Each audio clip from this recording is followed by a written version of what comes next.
Dear students, very important question ये भी है, पेपर में आता रहता है। ये भी बड़े इंपॉर्टेंट क्वेश्चन 2-3 दिन से चल रहे हैं। उनमें से एक ये क्वेश्चन है, that is explain the principle construction and working of moving coil galvanometer. Moving coil galvanometer paper अगर आप लोग लास्ट ईयर्स के देखोगे आता रहता है। इसको शॉर्ट फॉर्म में बोलते हैं MCG, मूविंग कॉइल गैल्वानोमीटर। ये सारा मैं पढ़ाऊंगा। पहले आप लोगों को बताता हूं, कल हमने जो क्वेश्चन पढ़ा था उसको बोलते हैं रेक्टेंगुलर कॉइल। जब हमने ये रेक्टेंगुलर कॉइल मैग्नेटिक फील्ड में डाली थी, इस पर आया था टॉर्क। टॉर्क की वजह से ये रोटेट करना शुरू कर देती थी। याद रखा, वो टॉर्क कितना था? NIAB cos theta. वो हमने निकाला था कल क्वेश्चन। तो जो आज का टॉपिक है, सबसे पहले मैं बताता हूं मूविंग कॉइल गैल्वानोमीटर होता क्या है। MCG, it is an instrument which is used to detect or measure very weak currents। अगर आप लोगों को सेल से देखनी है करंट चल रही है कि नहीं, तो हम क्या करेंगे, एक मूविंग कॉइल गैल्वानोमीटर लाएंगे। जैसे आप लोगों ने एमीटर देखा है, वोल्ट मीटर देखा है, इसी तरीके से मूविंग कॉइल गैल्वानोमीटर भी होता है। अगर हमें देखना है, डिटेक्ट करना है या मेजर करना है वेरी वीक करंट्स, तब हम किसका यूज करते हैं? Moving coil galvanometer. What is moving coil galvanometer? It is a device which is used to detect or measure very weak currents। छोटी सी छोटी करंट पर यह डिफ्लेक्शन शो करता है। अगर गैल्वानोमीटर जो होता है उसके सेंटर में लिखा होता है G, और याद रखना इसका 0 सेंटर में होता है, नीडल ऐसे होती है। जब करंट चलती है ये डिफ्लेक्शन दिखाता है ऐसे, कभी ऐसे दिखाता है। लेकिन अगर एक साइड कनेक्शंस, अगर एक साइड बैटरी के होंगे तो ऐसे दिखाएगा, फिर दूसरी बार अगर कनेक्शन चेंज करेंगे तो इस साइड। मतलब ये डिफ्लेक्शन इधर से भी दिखा सकता है, इधर से भी डिफ्लेक्शन दिखा सकता है। जब ये डिफ्लेक्शन दिखाएगा इसका मतलब इस करंट चल रही है। जब नहीं डिफ्लेक्शन दिखाएगा तो करंट नहीं चल रही है। इसलिए मूविंग कॉइल गैल्वानोमीटर जो है, it is a device which is used to measure very weak currents। ठीक है, शाबाश। तो इसके आगे बढ़ने से पहले आप लोगों को मैं बताता हूं प्रिंसिपल। कल के क्वेश्चन पर यह बेस है। A moving coil galvanometer is based upon the principle that when a rectangular coil is placed in a uniform magnetic field, it experiences torque। बोलते हैं ये जो मूविंग कॉइल गैल्वानोमीटर है ये बेस करता है उस प्रिंसिपल पर, अगर हम एक रेक्टेंगुलर कॉइल को यूनिफॉर्म मैग्नेटिक फील्ड में लाते हैं उस पर आ जाता है टॉर्क, और that torque is given by tau is equal to NIAB cos theta. तो ये टॉर्क है, इस प्रिंसिपल पर काम करता है। What is the principle of moving coil galvanometer? Moving coil galvanometer is based upon the principle that when A rectangular coil is placed in a uniform magnetic field, it experiences torque. That torque is given bye NIAB cos theta, where N is the number of turns, I is the current, A is the area, and B is the magnetic field। शाबाश। Construction सबसे important part है इसमें, ऐसे क्वेश्चनों में construction. ठीक है, देख लीजिए कंस्ट्रक्शन क्या है। डायग्राम थोड़ी बड़ी है, आप लोग देख लीजिए। सबसे पहले एक मूविंग कॉइल गैल्वेनोमीटर में एक रेक्टेंगुलर कॉइल है, रेक्टेंगुलर कॉइल है ऐसे। This rectangular coil PQRS,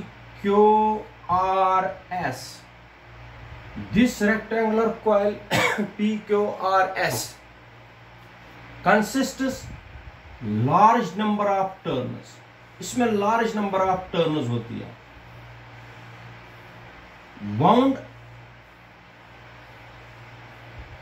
wound over A soft iron core, ये आयरन का पीस लिया जाता है, इसको बोलते हैं soft iron core, cylindrical core होता है, और इसी के ऊपर इस तार को लपेटा जाता है।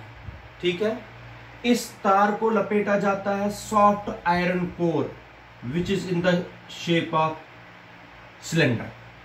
सॉफ्ट आयरन कोर के ऊपर इस तार को लपेटा जाता है, बनाई जाती है rectangular coil which consists large number of turn. सबसे पहले कंस्ट्रक्शन में एक मूविंग कॉइल गैल्वेनोमीटर में लार्ज नंबर ऑफ टर्न, एक मूविंग कॉइल गैल्वेनोमीटर में सबसे पहले एक रेक्टेंगुलर कॉइल होती है PQRS, ठीक है, which consists large number of turns wound over a soft iron core। ठीक है, यहां तक ठीक है। तो इस रेक्टेंगुलर कॉइल को सस्पेंड किया गया है, लटकाया गया है। जैसे हम ये मान लीजिए ये रेक्टेंगुलर कॉइल है, एक रेक्टेंगुलर कॉइल को, ये रेक्टेंगुलर कॉइल है, इस रेक्टेंगुलर कॉइल को मैंने सस्पेंड कराया। सस्पेंड कराने का मतलब होता है लटकाया गया, ऐसे सस्पेंड किया गया है। इस रेक्टेंगुलर कॉइल को which consists large number of turns, इसको सस्पेंड कराया, लटकाया गया है विद द हेल्प ऑफ, ये स्पेशल किस्म की थ्रेड है, इसको बोलते हैं phosphor bronze strip. Phosphor bronze strip, कौन सी स्ट्रिप बोलते हैं इसको? फॉस्फर ब्रॉन्ज स्ट्रिप, जिसके साथ इसको लटकाया, सस्पेंड किया गया। और इसको लटकाया कैसे गया है, किसके साथ लटकाया गया है, उसको बोलते हैं, अभी मैं बताता हूं, उसको बोलते हैं फॉस्फर ब्रॉन्ज स्ट्रिप है,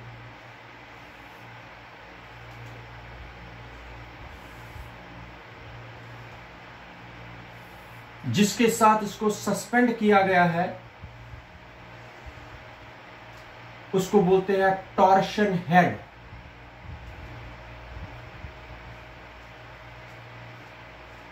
इसके साथ इसको लटकाया गया है, इसको बोलते हैं टॉर्शन हेड।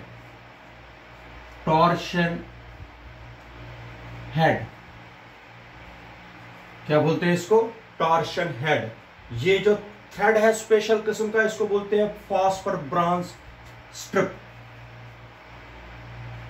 शाबाश। इस फॉस्फर ब्रॉन्ज स्ट्रिप को टॉर्शन हेड एच के साथ जोड़ा गया है। फिर यहां से एक तार निकाली गई है, ऐसे निकाली गई है, और इधर एक टर्मिनल दिया है। टर्मिनल, दो टर्मिनल होते हैं, एक यहां पर दिया गया है, इसको बोलते हैं टर्मिनल T1। ठीक है, डायग्राम सीखो बनाना। शाबाश। इस फॉस्फर ब्रॉन्ज स्ट्रिप को दो strong concave shaped magnetic poles के बीच में रखा गया है।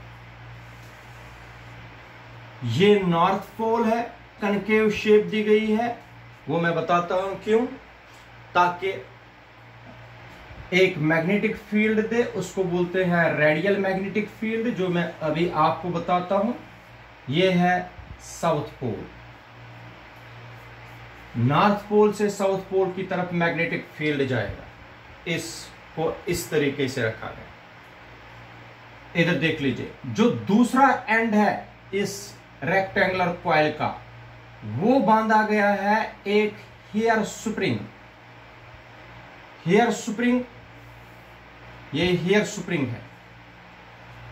हेयर स्प्रिंग का मतलब है ये बारीक स्प्रिंग, ये स्प्रिंग जो बहुत ही थिन वायर से बनाई गई है, इसलिए इसको बोलते हैं हेयर स्प्रिंग।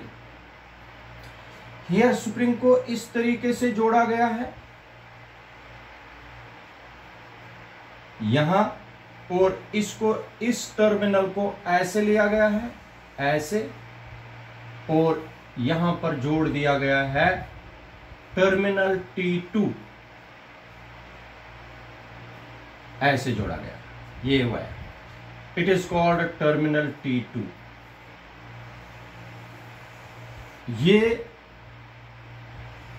इसको यहां पर लगाए गए हैं इन स्क्रू, इनको बोलते हैं लेवलिंग स्क्रू।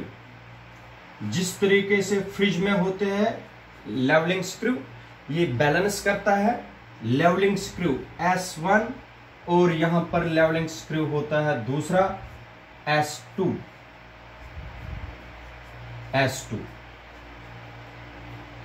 इस पूरे अरेंजमेंट को रखा जाता है नॉन मेटेलिक फ्रेम में, ठीक है। और एक चीज है, ये फॉस्फर ब्रॉन्ज स्ट्रिप है, यहां पर एक मिरर है यहां पर, जिससे हम डिफ्लेक्शन देख सकते हैं। रीडिंग उठाई जाती है लैंप एंड स्केल अरेंजमेंट से, लैंप एंड स्केल अरेंजमेंट, वो मैं बाद में बताता हूं। लैंप एंड स्केल अरेंजमेंट, ये सारी कंस्ट्रक्शन है एक मूविंग कॉइल गैल्वेनोमीटर की। एक बार बताता हूं। A moving coil galvanometer mainly consists of a rectangular coil PQRS which consists large number of turns wound over a soft iron core। ये soft iron core है। ये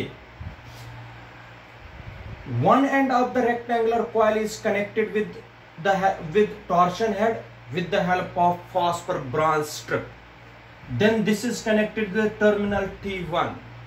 शाबाश। Other end of the rectangular coil is connected with hair spring, then it is connected with terminal T2। This rectangular coil is placed between two strong horseshoe magnets, भी बोलते हैं इनको horseshoe magnet, या बोलते हैं इनको concave shaped magnetic poles, concave shaped magnetic poles। शाबाश। The whole arrangement is enclosed in a non-metallic frame as is shown in figure। ये आपके सामने फिगर है, ठीक है। इसको बोलते हैं कंस्ट्रक्शन। कंस्ट्रक्शन के बाद मैं आपको बताता हूं रेडियल मैग्नेटिक फील्ड होता क्या है। रेडियल मैग्नेटिक फील्ड इधर देख लीजिए, ये नॉर्थ पोल है,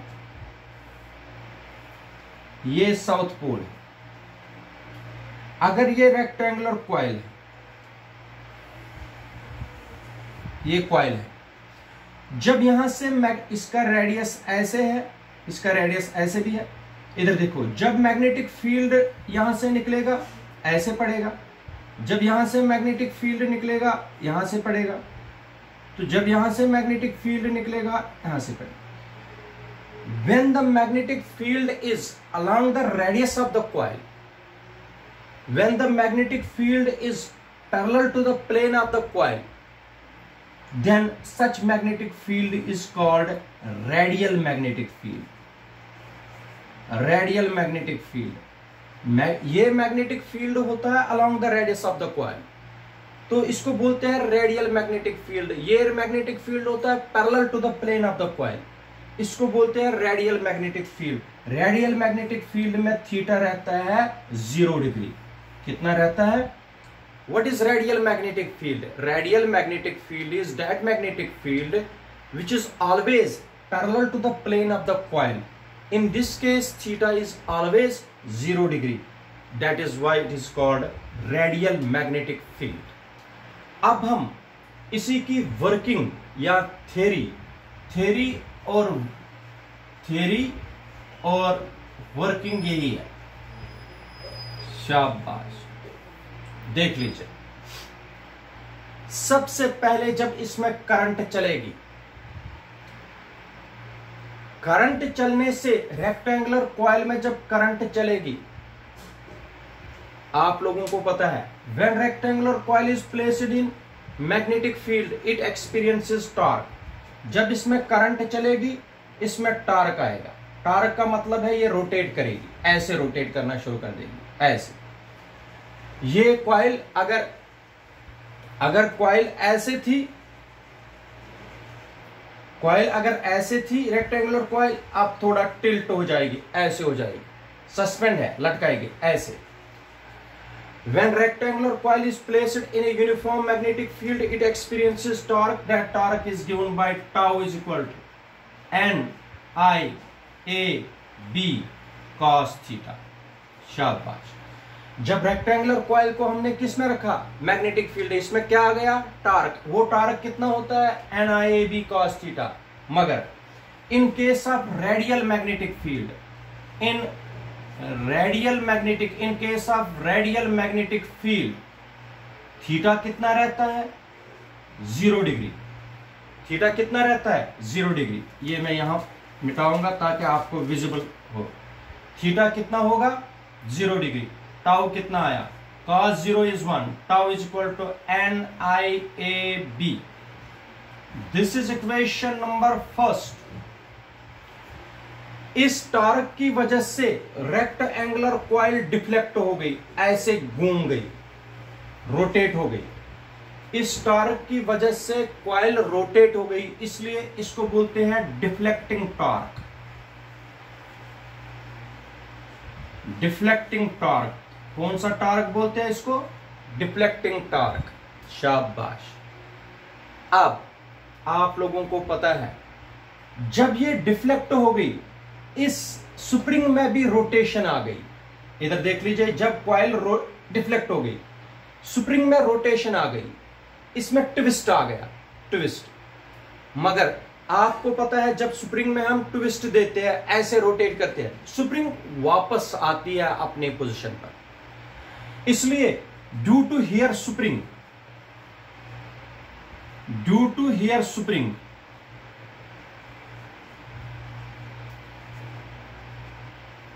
हियर स्प्रिंग की वजह से रेक्टेंगुलर कॉइल अगर ऐसे हुई थी डिफ्लेक्टिंग टॉर्क की वजह से, हियर स्प्रिंग इसको वापस लाती है अपनी ओरिजिनल पोजीशन पर।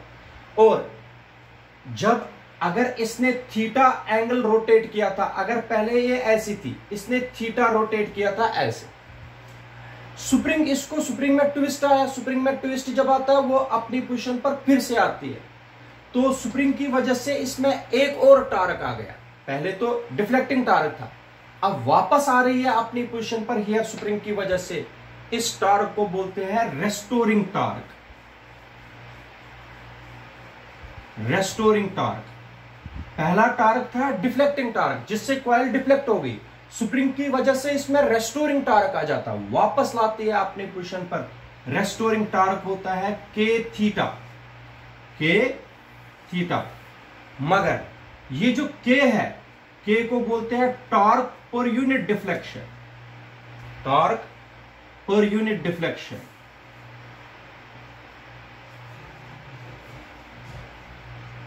और theta is the deflecting angle या रेस्टोरिंग। अगर ये 30 डिग्री डिफ्लेक्ट हो गई थी, ये 30 डिग्री रेस्टोर हो जाएगी, इसलिए theta is the deflecting torque और डिफ्लेक्टिंग एंगल और रेस्टोरिंग एंगल। इसका मतलब इस रेक्टेंगुलर कॉइल पर कितने टॉर्क आ गए, 2। एक है शाबाश, कौन सा टॉर्क, डिफ्लेक्टिंग टॉर्क, जिसने डिफ्लेक्ट कर दिया इसको। हियर स्प्रिंग की वजह से इसमें रेस्टोरिंग टॉर्क आ जाता है, उसने वापस लाई अपनी पोजीशन पर, उसको बोलते हैं रेस्टोरिंग टॉर्क। कितने टॉर्क आ गए अब हमारे पास, 2। कौन कौन सा, डिफ्लेक्टिंग टॉर्क और रेस्टोरिंग टॉर्क। शाबाश। आप लोग मुझे बता दीजिए, इन इक्विलिब्रियम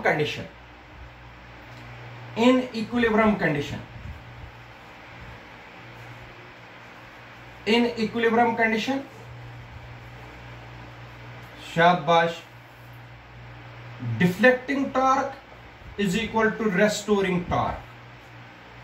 डिफ्लेक्टिंग टार्क किसके बराबर होगा? Restoring torque. शाबाश। NIAB हो गया deflecting torque is equal to K theta. NIAB is equal to K theta. शाबाश, कोई मुश्किल नहीं, आप लोग देख लीजिए। NIAB is equal to K theta. I is equal to K upon नैब NAB, K अपॉन नैब into theta, I is equal to G theta, I is equal to G theta, where G is equal to K upon नैब into theta, नहीं, K upon नैब इसको बोलते हैं galvanometer constant. Galvanometer constant, कौन सा constant बोलते हैं इसको? Galvanometer constant. G क्या है? G क्या है? Galvanometer constant. शाबाश, इधर देख लीजिए, अगर G कांस्टेंट है, I is directly proportional to theta. This means अगर डिफ्लेक्शन इसने ज्यादा दिखाई तो करंट ज्यादा चलेगी, डिफ्लेक्शन कम दिखाई तो करंट भी कम चलेगी। That means current is directly proportional to the deflection produced in the coil. अगर करंट ज्यादा होगी, डिफ्लेक्शन ज्यादा दिखाएगी कॉइल, अगर करंट कम होगी तो डिफ्लेक्शन भी कम दिखाएगी। This is all about moving coil galvanometer. और G को बोलते हैं गैल्वानोमीटर कांस्टेंट, K भी constant, torque per unit deflection, N भी कांस्टेंट, एरिया ऑफ कॉइल भी कांस्टेंट, मैग्नेटिक फील्ड भी कांस्टेंट। तो I is directly proportional to theta, theta is the deflection. अब आप लोग बताओगे सर रीडिंग लेते कैसे है?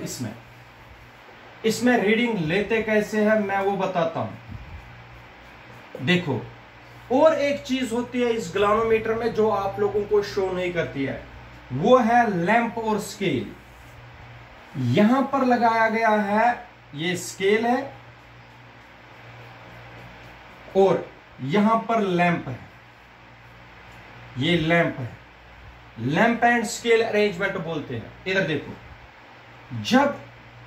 जब कॉइल डिफ्लेक्ट होगी, यहां से लाइट पड़ती है मिरर पर,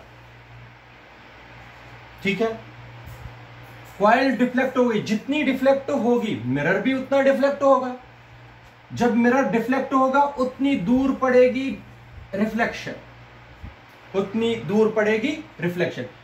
दूर पड़ेगी रिफ्लेक्शन उतनी करंट ज्यादा होगी। ये करंट मान लीजिए ये 1 एम्पियर, 2, 3, 4, 5, 6, 7, 8, 9, 10, 11, 12, 13, जितना ये ज्यादा डिफ्लेक्ट होगा उतनी ज्यादा करंट आप मेजर करोगे, जितना कम डिफ्लेक्ट होगा उतनी कम करंट होगी। याद रखिए, समझ आया? इसको बोलते हैं लैंप एंड स्केल अरेंजमेंट। इससे रीडिंग उठानी है, आप लोगों को सिर्फ लिखना है reading can be taken with the help of lamp and scale. Lamp से लाइट पड़ती है मिरर पर, मिरर से डिफ्लेक्ट पड़ती है, जहां पर वापस आएगी स्केल पर, वो हमारे लिए रीडिंग है। तो आप लोगों को रीडिंग नहीं लेनी है इस तरीके से, आप लोगों को सिर्फ बताना है the reading can be taken with the help of lamp and scale arrangement. एक और चीज मैं बताता हूं, फास्फर ब्रॉन्ज स्ट्रिप क्यों यूज की गई है इसमें। फास्फर ब्रॉन्ज स्ट्रिप या कार्ड्स का भी यूज कर सकते हो या फास्फर ब्रॉन्ज स्ट्रिप। इसमें ट्विस्ट नहीं आता है, इसमें ट्विस्ट कम होता है। ट्विस्ट का मतलब है अगर हम इसको रोटेट करेंगे, इधर देखो, ऐसे इसको रोटेट करेंगे, ऐसे ऐसे ऐसे रोटेट करेंगे, देख लीजिए ऐसे रोटेट। अगर मैं इसको छोड़ दूंगा, ये अपनी पोजीशन पर वापस नहीं आया, इधर देखो ये अपनी पोजीशन पर वापस नहीं आया। लेकिन फास्फर ब्रॉन्ज स्ट्रिप में अगर ट्विस्ट भी करेंगे, ये अपनी पोजीशन पर वापस आती है। इसलिए हमने फॉस्फर ब्रांच स्ट्रिप का।